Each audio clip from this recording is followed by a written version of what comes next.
बाबा पैर करे, बाबा पैर करे, बाबा पैर करे, बाबा पैर करे, बाबा पैर करे, बाबा पैर करे, बाबा पैर करे, बाबा पैर करे, का आसन का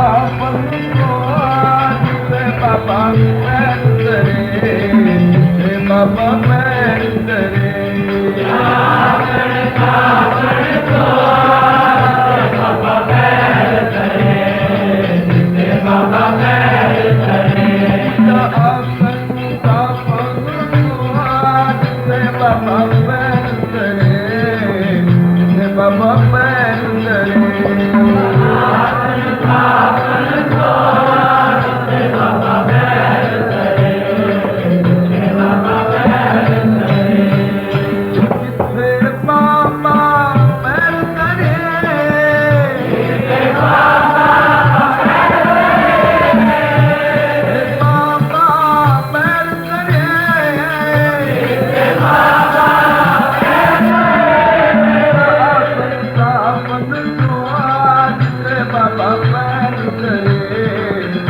बाबा पैर करे, बाबा पैर करे,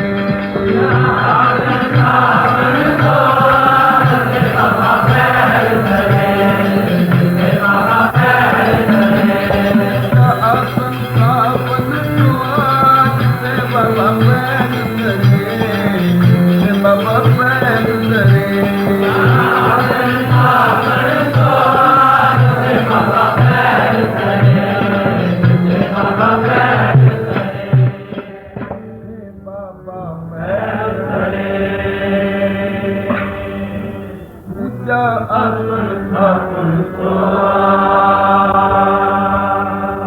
साधन बई हरियावली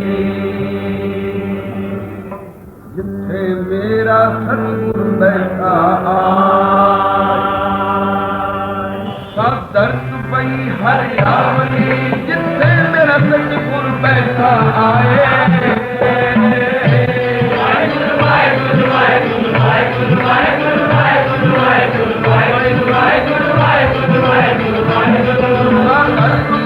हरियावली जिथे मेरा सतगुर बैठा आए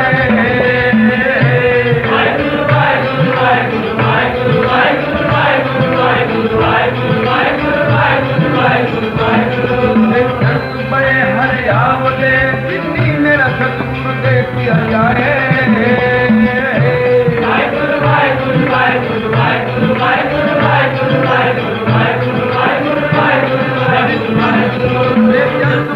हरियावले जिन्नी मेरा सतगुर देखिया जाए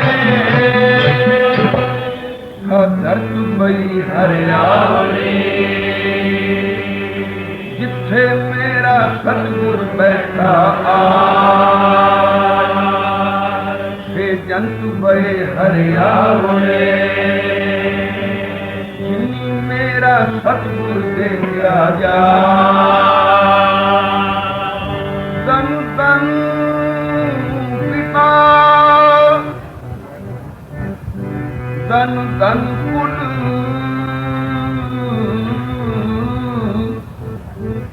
धन तन जननी जिन गुरु जन हमारे धन धन गुरु जिन नाम आराध्या आप तरिया जिनी मिठा तिना ले छड़ा बाबा पैर करे, बाबा पैर करे, बाबा पैर करे, बाबा पैर करे, बाबा पैर करे, बाबा पैर करे, बाबा पैर करे, बाबा पैर करे, आसन का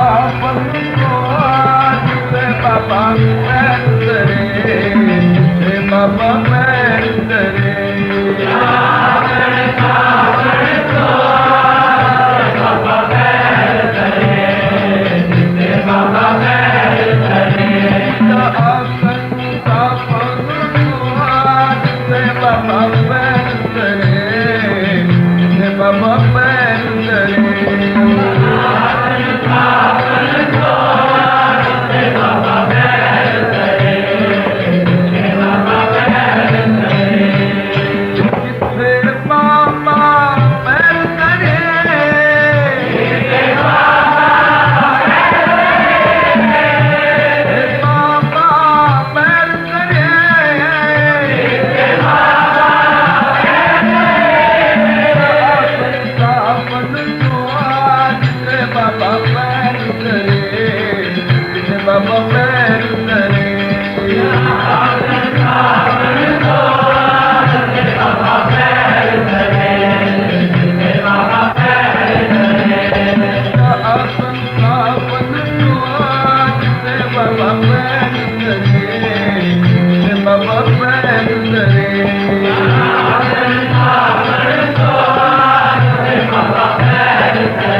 जिथे गुरु का चरण पवे गुरु चरणा दा निवास होवे जिवें ओ थां पवित्र हुंदी है तिवें ओ हिरदा पवित्र है जिस हिरदे विच गुरु के चरण वसदे धन धन सो सुहावा सो शरीर थान है शरीर भी और ओ थान भी थान ਤਾਂ ਹੋਈ ਨਾ ਥਾਂ ਅੱਜ ਜਿਵੇਂ ਗੁਰਦੁਆਰਾ ਸੀਸਗੰਜ ਬੰਗਲਾ ਸਾਹਿਬ ਹਰਮੰਦਰ ਸਾਹਿਬ ਜਦ ਕਿਸੇ ਗੁਰੂ ਕੇ ਸਿੱਖ ਨੂੰ ਫੁਰਸਤ ਹੁੰਦੀ ਹੈ ਤੇ ਪੈਸੇ ਵੀ ਸਮਝਦਾ ਚਾਰ ਪੱਲੇ ਹਨ ਤੇ ਸਿਦਕ ਪਿਆਰ ਵੀ ਹੈ ਉਤਸ਼ਾਹ ਵਿੱਚ ਫਿਰ ਇਹ ਯਾਤਰਾ ਕਰਦਾ ਹੈ किथे किथे जाता है जिथे जिथे गुरु के स्थान क्योंकि इन्हां स्थानां दा पता है पर जिन्हां हिरदियां विच गुरु के चरण वसते हैं वो सानू पता नहीं वो भी साडे यात्रा के स्थान हैं जिन्हां हिरदियां विच गुरु के चरणा दा निवास हो वो थां भी पवित्र है धन धन सुहावा सो शरीर थान है जिथे मेरा गुरु तरे विखा चरण पाए थावां ते तां गुरु ने चरण आप जाके पाए ते हिरदियां विच गुरु ने चरण तां पाए जे हिरदियां ने आराध्या जिथे किसे ने आराध्या प्यार वाले याद कीता वो तां सारियां घटां विच है सभे घट राम बोले रामा बोले राम बिना को बोले सारे घटां विच उसका निवास है उसकी जोत है उस तो बिना कोई थां है ही नहीं पर इसे तरह जिवें धरती हेठ पानी है सब थां ही है साडी प्यास नहीं बुझा सकदा प्यास लगी होवे उसे धरती ते खड़ोते हाँ जिदे हेठ पानी है पर प्यासे हाँ प्यास नहीं बुझी ये प्यास कदों बुझेगी जदों वो धरती दे हेठला पानी किसी शक्ल विच प्रगट होवेगा तालाब होवे खूह होवे पंप होवे फिर साडी प्यास बुझाएगा तो धरती दे हेठला पानी किसी जुगत नाल बाहर आउंदा बिना जुगत तो नहीं इसे तरह सारियां दे अंदर वाहिगुरू दा निवास है पर जुगत वालियां नूं प्रगट हुंदा उन्हां नूं हुंदा प्रतख ते ओ फिर प्रतख सारे कारज सवारदा है एक बारी दावा कीता पंडितां ने गुरु अमरदास महाराज सच्चे पातशाह दे उत्ते लाहौर बादशाह दे अगे दावा दायर होया भी इन्होंने अपनी बाणी रच ली है, संस्कृत चंगी भली, वेद मौजूद, लोड़ की थी इस गुरमुखी दी और गुरु ग्रंथ साहब की। जिस वेले बुलाया तारीख पई, गुरु अमरदास महाराज सच्चे पातशाह ने आख्या रामदास बेटा तू चला जा, असी ते नहीं जा सकते, ते जाना इस वास्ते है भी रूबरू सवालों का जवाब दे। ते रामदास ने पूछा गरीब नवाज तो पंडित हन, पढ़े हन, विद्वान हन, कोई ऐसा सवाल करनगे, संस्कृत विच बोलणगे, वेदां दा कोई मंत्र उचारनगे, ते फिर मैं जवाब किवें देवांगा, मैं तो पढ़िया कोई। हजूर ने हथ पकड़ लिया ते नजर कीती, आखिया रामदास तेरी तली ते 4 वेद बैठाए, तू न बोली आपे बोलणगे, और जो कुछ तू बोलेगा वो तेरे अंदरों वो आप ही बोलणगे। जेड़ी गल पुछन बेशक दसी, निसंग आखी तेरी गल सच्ची होएगी, वो झूठे पैणगे। इसी तरह 8वें पातशाह गुरु हरकृष्ण साहब महाराज सच्चे पातशाह दे दर ते पंडित आए ते पुछया नाम, नाम तो बड़ा सुने, आंदे ने हरि कृष्ण, कोई गुण नहीं है एडा, नाम भावे कोई किड्डा रखा लवे, गुणा बिना नाम शोभदा नहीं। दुनिया में तो एक गुण प्रधान है, धन होवे फिर नाम बड़ा ही बड़ा। पठान दे 2 पुत्र जम्मे, पूछया नाम की रखिए, असे कुत्ता बिल्ला रख दियो। कुत्ता बिल्ला तो इंसान दे ना नहीं, उन्हें आख्या जे तो पैसे वाले हो गए तो एक बन जाएगा कुतुब खान, दूजा बुलंद खान, ते जे पैसे इन्हों प्राप्त न होए ते रहे गरीब, फिर भावें नाम किड्डा ही रख दियो, कुत्ते बिल्ले ही नहीं। क्योंकि दुनिया में नाम धन दे नाल, पर असल नाम हन गुणा नाल, जेडे गुण होवन नाम उड्डा ही शोभदा। तो पंडिता ने पूछा नाम बड़ा वड्डा सुनिया, हरि कृष्ण गुण भी कोई वड्डा है? सिख ने आख्या सब तो वड्डा सतगुरु नानक, उस गुरु नानक की गद्दी ते विराजमान हैं। 8वीं जोत गुरु नानक दी आखन लगे जिन्ना चिर अखी ना वेखी, कन्नी सिफतां कईयां दियां सुनी दियां हन, पर अखी वेखण ते पता लगदा है। आखिया फिर आ जाओ, दरबार विच आए, हजूर जानी जान गए, पूछया आओ पंडितो संसा लेके आए हो? गुरु नानक का घर है, संसे रहत होके आया करो, सिदक नाल आया करो तो झोलियां भर के जाया करोगे, सिदकों खाली ते संसियां नाल आओगे तो फिर झोली किवें भरी जाए। आखन लगे महाराज एक बारी संसा पिया जे निवृत्त हो जाए मुड़ कभी संसा ना पेगा, मेरा दे घर आए वही कढ़ लो। अगे जी नाम बड़ा सुने हरि कृष्ण, ये साडे भगवान कृष्ण ने गीता उचारी है कि आपने नाम उन्हों तो भी बड़ा रखा है हरि कृष्ण। इस वास्ते महाराज असी ते ता मनांगे जे उस गीता दे अर्थ सुना दो। कहने लगे पंडितो जे मैं सुना देते तो समझोगे इन्हें जरूर पढ़िया हो, कितों पढ़ के सुना रहे हैं। ये घर गुरु नानक दा जिथे दुनियावी पढ़ाई की एडी लोड़ नहीं, इत्थे पढ़ाई है सिदक दी। कई बाबा जी आखरी सन जिथे 14 इलम खत्म होंदे हैं, ये पढ़ाई उतों शुरू होंदी है।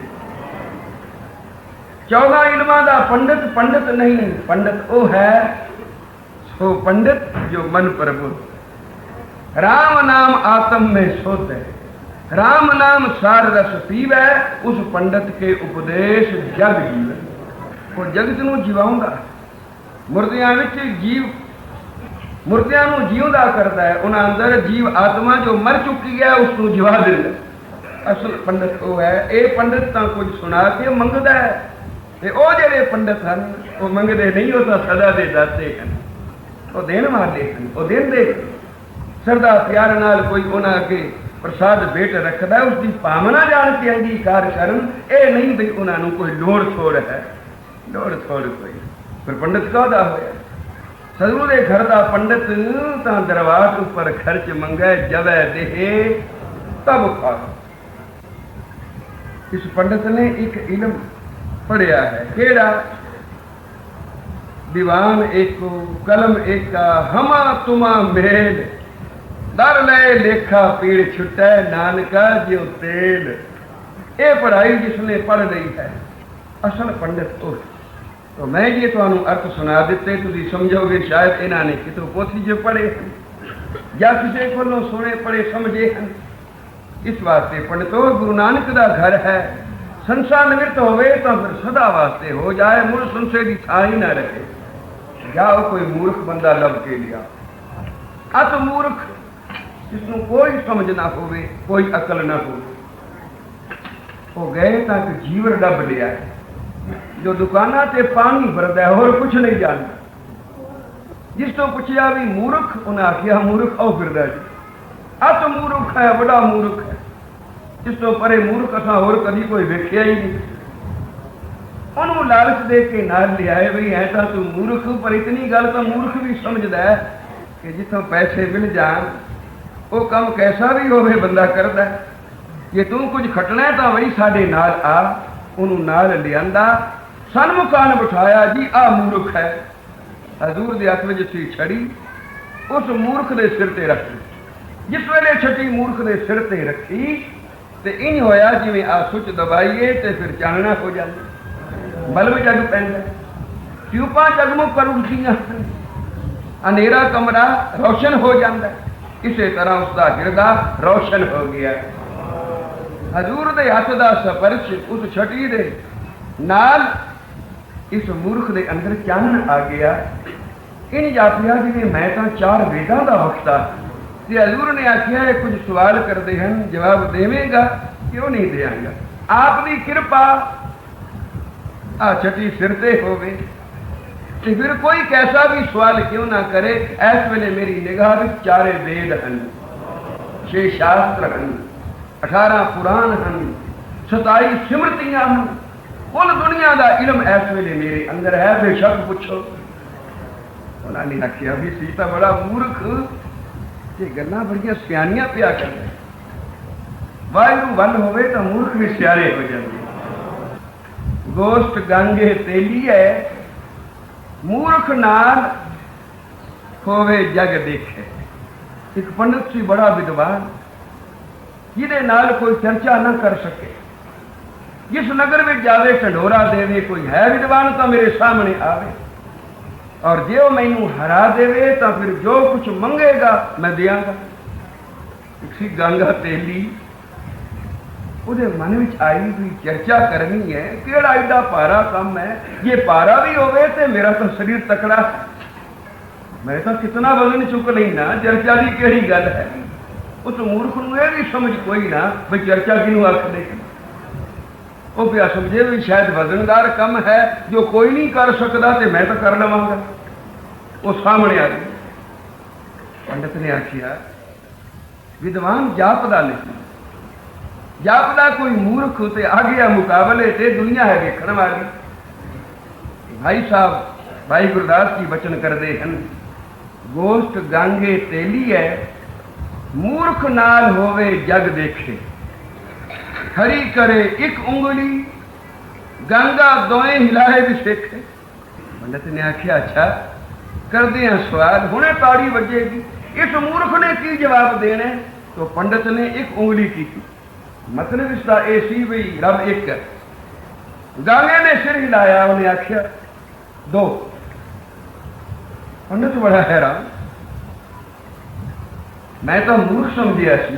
ठीक इसने जवाब दिता भी रब एक नहीं, रब दे नाल उसकी माया भी, उसकी शक्ति भी है तो सियाना समझदार है। गल बुझ लई सू ते जवाब भी दिता सू। ते गंगा तो यह पिया समझे ना भी इन्हें एक उंगल विखाई है भी मैं तेरी एक अख कट दियांगा, उन्हें 2 कीतियां, मैं तेरियां दोवें कट दियांगा।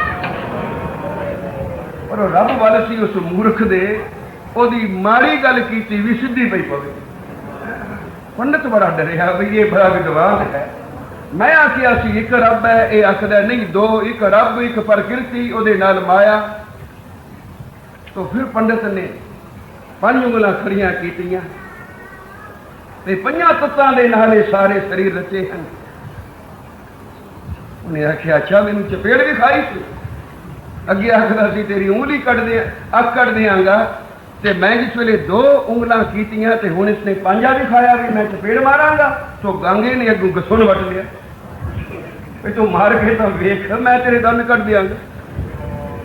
पंडित ने हथियां जोड़े भी ठीक भी तू विद्वान है, मैं आखिया सी रब एक, तू आखिया नहीं रब ते माया 2, मैं आखिया सी 5 तत्व मिल जान ते रब दा रूप बन जांदे।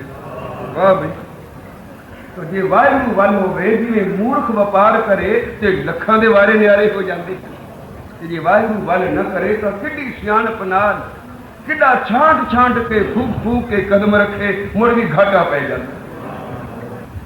वल गुरु हरकृष्ण साहब सच्चे पातशाह उस मूर्ख दे जिस वेले छटी रखी ते 4 वेद, पंडितां नूं पुछया पुछो बई गीता दे अर्थ जिस वेले उन्हें सुनाए, तो पंडितां ने गुरु हरकृष्ण साहब महाराज सच्चे पातशाह दे चरण पकड़े।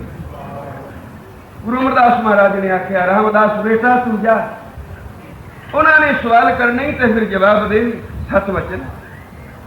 उन्होंने सवाल किया भी गुरमुखी की की लोड़ सी, संस्कृत मौजूद है, ये पंजाबी भाषा के विच बाणी रच लई है लोगों को गुमराह करने वास्ते, वेदां नूं कोई पुछदा नहीं, गुरुद्वारे बना लै मंदिर खाली पे हैं। तो फिर अगों जवाब की मिलिया जैसे धरती ऊपर मेघला बरस है।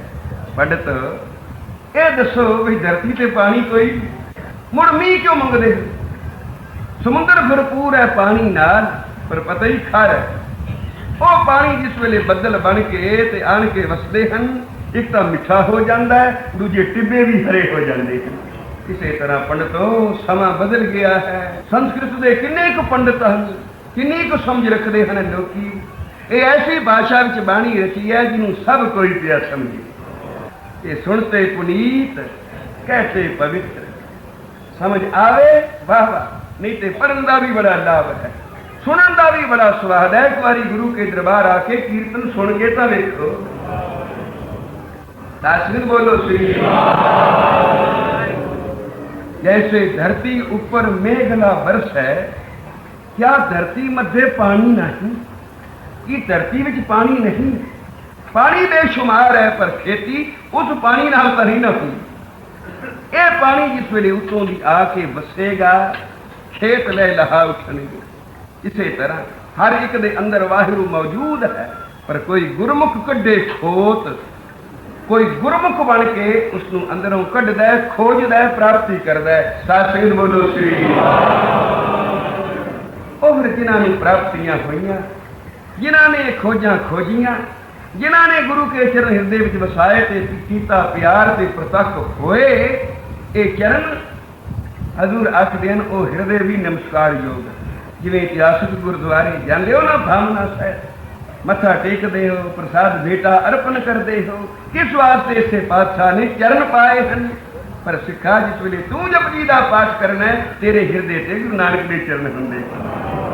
तू जिस वेले सुखमनी पढ़ना है, तेरी रचना से पंजवां पातशाह बैठा सी। जिस तरह वो इतिहासक गुरुद्वारे थावां पवित्र हैं, सहबादिन सो शरीर, धन धन सुहावा सो शरीर, थान है जिथे मेरा गुरु धरे विखा। ओ थान भी और ओ शरीर भी, जिवें शरीर बाबा जी का। केडी आराधना की, आराधना का महात्म की है, जिथे जाके आराधना संपूर्ण होंगी है। अज जिथे कलगीधर महाराज पातशाह पे आखदे हैं, ए विद करत तपस्या पयो द्वैत एक रूप हो गए।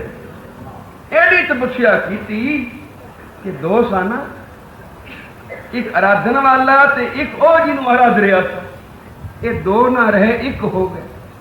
पर एक हो के भी अपनी निम्रता कायम रखी। जिस वेले अकाल पुरख ने सदया ते 10वें पातशाह ने आख्या अकाल पुरख वाच कीट प्रति। उस वेले अकाल पुरख से आप नूं पै कहंदे ने कीड़ा, उंज पै कहंदे ने असीं दोवें एक रूप हो गए। एक रूप हो के भी जबान से हौमै दा अखर नहीं आ सकता, अंदर फिर निम्रता है। क्योंकि निम्रता की थावें नीवी थां से जिवें पानी टिक जाता है, निम्रता की थावें गुरु नानक के चरण वसते। आ कोई नीवी थां पई है, इत्थे पानी खलो जाता है, दो चार टोकरियां मिट्टी दियां लिया के विच सुट दियो, थां उच्ची हो जाएगी, पानी उड़ के दूर चला जाएगा।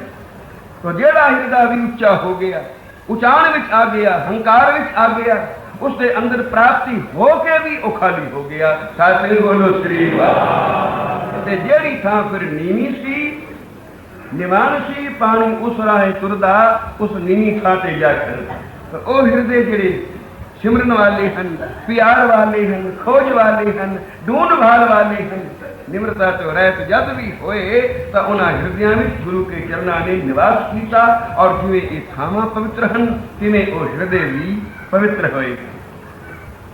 तो भाई साहब आखदे जिथे बाबा पैर धरे, जिथे पैर धर देवे, धरती ते धरे के भावे किसी सिख दे हृदय ते धरे, वो धरती भी पवित्र है और वो सिख दा हृदय भी पवित्र है। जिथे बाबा पैर धरे, जिथे बाबा पैर धरे,